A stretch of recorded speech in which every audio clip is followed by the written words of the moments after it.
ఈరోజు మనం ఒక చాలా ఆసక్తికరమైన విషయం గురించి మాట్లాడుకుందాం. ఇది యూపీఎస్సీ ఎగ్జామ్ ఎలా పాస్ అవ్వాలి అనే దాని గురించి కాదు, అంతకంటే ముఖ్యమైనది. మన జీవితాన్ని మార్చేయగల ఒక ప్రయాణం గురించి. ఆ ప్రయాణానికి సంబంధించి ఒక చాలా విలువైన సలహా ఉంది. దాన్నిప్పుడు చూద్దాం. వీలైతే ఒక్కసారి యూపీఎస్సీ ప్రయత్నించండి. చాలా సింపుల్గా ఉంది కదా ఈ మాట, కానీ చాలా పవర్ఫుల్. ఇది జస్ట్ ఒక సలహాలాగా లేదు, ఒక పిలుపులాగా ఉంది. కానీ అసలు ఎందుకు ఉద్యోగం కోసం ఇంత పెద్ద ఛాలెంజ్ తీసుకోవాలా?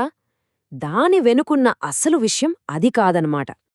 అయితే అసలైన ప్రశ్న ఇక్కడే వస్తుంది. ఈ ప్రయాణం మనల్ని ఎలా మారుస్తుంది? ఈరోజు మనం తెలుసుకోబోయేది ఇదే. ఈ ప్రశ్నకు సమాధానం ఏంటో వెతుకుదాం. అసలు ఈ ప్రిపరేషన్ వెనుక మనలో జరిగే మార్పేంటి? పదండి చూద్దాం. సరే, మొదటి భాగానికి వచ్చేద్దాం. ఒక విలువైన సలహా. ఇంత కష్టమైన దారిని ఎంచుకోమని ఎందుకు చెప్తున్నారు? దాని వెనక అసలు కారణం ఏంటి? ఇక్కడ చాలా ఆసక్తికరమైన విషయం ఏంటంటే, ఈ సలహా కేవలం సివిల్ సర్వీసెస్ గురించే కాదు. అసలు విషయం ఎగ్జామ్ పాస్ అవ్వడం కానే కాదు. ఈ ప్రిపరేషన్ ప్రాసెస్లో మనకొచ్చే నాలెడ్జ్, ఆ అనుభవం, అవి చాలా గొప్పవి. ఆ నాలెడ్జ్ సివిల్ సర్వీసే కాదు, డిఫెన్స్ లాంటి వేరే రంగాల్లో కూడా ఒక బలమైన ఫౌండేషన్ వేస్తుంది. సో ఫోకస్ అంతా ఆ జర్నీ మీద, ఆ ఎక్స్పీరియన్స్ మీద అన్నమాట. ఇప్పుడు ఆ అనుభవం ఎలాంటిదో కొంచెం లోతుగా చూద్దాం. కొలిమిలో కాల్చినట్లు. ఈ ప్రిపరేషన్ ఎంత తీవ్రంగా ఉంటుందో చెప్పడానికి ఇంతకంటే మంచి మాట ఉండదేమో. మీరు ఎంత బలంగా ఉన్నా సరే. చూడండి, ఈ మాటతోనే ఒక ఉత్కంఠ మొదలవుతుంది.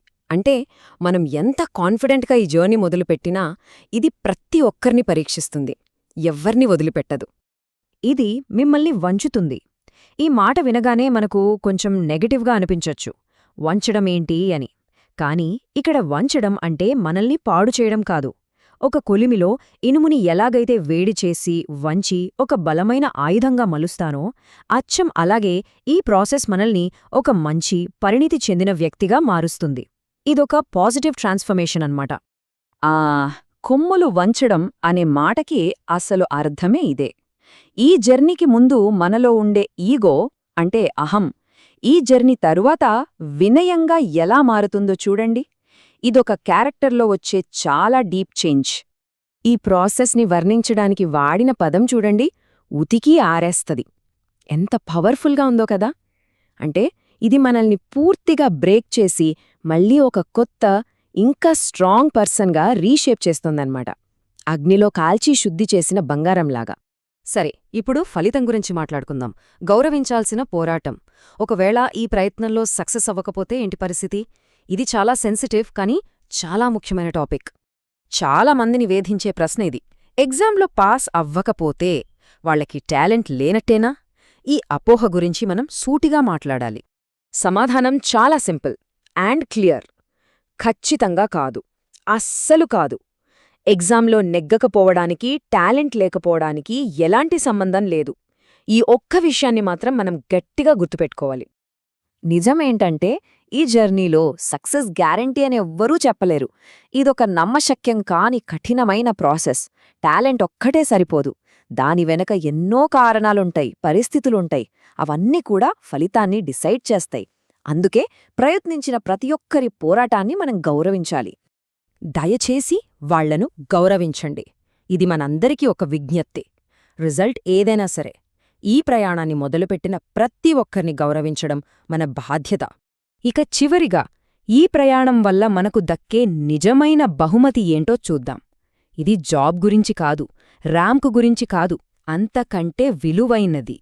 2.5 సంవత్సరాలు యావరేజ్గా ఈ ప్రిపరేషన్కి పట్టే టైం ఇది. ఆలోచించండి, జీవితంలో 2.5 ఏళ్లంటే చాలా పెద్ద టైం. ఇంత ఇన్వెస్ట్ చేశాక మనకు తిరిగొచ్చే అసలైన ప్రతిఫలమేంటి? ఆ ప్రతిఫలం ఇదే. ఈ జర్నీ నుంచి మనకు గ్యారంటీగా దొరికే 2 గొప్ప బహుమతులు.